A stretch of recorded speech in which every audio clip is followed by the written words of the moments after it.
You need to hear this if you're an SEO beginner. Let's get your site to the top of Google. SEO can feel like a maze, but I'm here to guide you through it. First up, on-page SEO.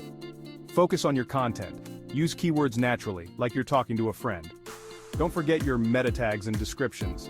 They're like your site's billboard on the internet highway. Next, off-page SEO. This is all about building your site's reputation. Get backlinks from other reputable sites. Think of it as getting high fives from other websites. Social media shares? Yep, they help too. Lastly, technical SEO. Sounds scary, but it's not. Make sure your site loads fast and is mobile friendly. Google loves speedy sites. Use tools like Google Search Console to spot and fix issues. Remember, SEO is a marathon, not a sprint. Keep tweaking, keep learning, and watch your rankings soar. Hit that like button if you found this helpful and subscribe for more SEO tips.